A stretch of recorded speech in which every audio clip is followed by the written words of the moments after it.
92.7 big FM पर मैं हूँ मधुरिमा निगम और आप सुन रहे हैं कुछ पन्ने जिंदगी के। मेरे आज के पहले मेहमान शब्दों के गुरु जावेद अख्तर। जावेद जी, सलीम जावेद दो इंसान थे, पर काम एकजुट होके ऐसे करते थे कि लगता था कि एक आदमी हो। दो इंसान के लिए सेम वेवलेंथ पे सोचना और फिर उसे एक ही ढांचे में ढालना, अनगिनत हिट पे हिट देना, कैसे करते थे आप लोग? देखिए, दो आदमी जब साथ काम करे, अगर वो बिल्कुल एक जैसे है तो उन्हें साथ नहीं काम करना चाहिए, इसलिए कि फिर दो की जरूरत क्या है। और अगर वो बिल्कुल एक दूसरे से अलग है तो भी साथ काम नहीं करना चाहिए, इसलिए कि वो फिर साथ कैसे काम करेंगे, कॉमन तो कुछ भी नहीं है। मुझे ऐसा लगता है कि हमारी पार्टनरशिप में खूबी थी जब तक रही हो। 11 बरस तक हमने साथ में काम किया, कुछ 18-19 फिल्में लिखी हैं और उनमें से ज्यादातर एक दो के अलावा सब कामयाबी थी, सभी हिट थे। जी हाँ। आपने एक मिडिल क्लास नौजवान के स्ट्रगल्स, आइडियल्स को आपके फिल्मों में इंट्रोड्यूस किया as the angry young man. देखिए, इसके ऊपर जो है बहुत लिखा गया है और बड़ी बड़ी थीसिस हुई हैं, और वो फ्रांस में भी, अमेरिका में भी, अच्छा। दूसरी जगहों पे। जी हाँ, बहुत कुछ इस पे लिखा है उन्होंने कि इन कहानियों के या इस कैरेक्टर के क्या सोशियोलॉजिकल और पॉलिटिकल, इकोनॉमिकल एक्सप्लेनेशंस क्या हैं ये। लेकिन भाई, हम लोग तो जब काम कर रहे, हमें ये सब तो पता नहीं था।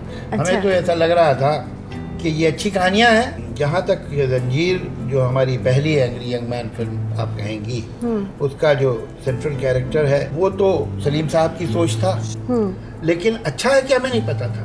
उसकी वजह यह है कि हमने कोई जानबूझ के ऐसा काम नहीं किया था, बल्कि हम उस समाज का हिस्सा थे। तो जो समाज सोच रहा था वही हम भी सोच रहे थे। जावेद जी, आपने जिस तरह से एंग्री यंग मैन को इंट्रोड्यूस किया था, उसी तरह से आपकी फिल्मों में एक विलन के किरदार को भी बहुत इम्पोर्टेंस दिया गया। हर एक किरदार में कुछ खूबी थी। मुझे ऐसा लगता है कि इन विलन्स में, देखिए, वैसे तो बिल्कुल अलग अलग तरह के हैं, लेकिन इनमें एक बात कॉमन है। एक तो ये लेचर नहीं है, इनको कोई रेप या मॉलेस्टेशन या इस तरह की कोई बातें पसंद नहीं है, ना उनके पास समय है। दूसरे ये कि पावरफुल लोग हैं। तो मुझे ऐसा लगता है जैसे बच्चे म्यूजियम में जाते हैं ना, तो वो जो डेंजरस एनिमल्स होते हैं, बच्चे भागते हैं सबसे पहले डेंजरस एनिमल्स को देखने। तो आपके फेवरेट विलन कौन थे? अब कह नहीं सकते फेवरेट विलन, लेकिन हमारे जो 2-3 विलन बहुत अप्रिशिएट हुए हैं, तो वो थे, एक तो एक गब्बर और एक मोगेम्बो। आप शायद एक दूसरे के साथ इतना समय बिताते थे जितना शायद आप अपने घर वालों के साथ भी नहीं बिताते होंगे। मिसअंडरस्टैंडिंग्स एंड सेपरेशन, और सलीम जावेद अलग हो गए। प्रोफेशनली शायद आपने खुद को संभाल भी लिया था, पर इमोशनली आपके लिए कितना मुश्किल था? अब देखिए, जिंदगी तो ऐसे ही चलती है जनाब, कुछ मिलता है, कुछ खो जाता है, और पीछे जो चला जाए उसमें बजाय इसके कि हम उसका गम करते रहें, या उसमें अच्छा क्या था, उस पल में खूबसूरती क्या थी, उसे याद करके खुश हों, तो भूल जाना चाहिए। एक बॉल जो दिखाई नहीं दे रही, वो लेके चल रहे हैं हम, और वो इनविजिबल बॉल एक दूसरे को पास करते हुए आगे जा रहे हैं, तो मुश्किल काम है ये। वही तो। हाँ, बहरहाल जब तक हमने किया तब तक तो अच्छा ही किया, और जब ऐसा लगा कि अब शायद अच्छा नहीं होगा तो नहीं किया। हमने जाना जावेद जी के जिंदगी का सलीम जावेद का पन्ना। अब आगे पलटेंगे the legendary lyricist Javed Akhtar का पन्ना।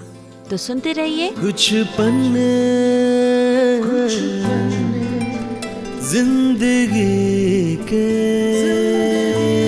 मेरे यानी मधुरिमा निगम के साथ सिर्फ 92.7 बिग एफएम पर। गाने जो हिट थे, हिट रहेंगे।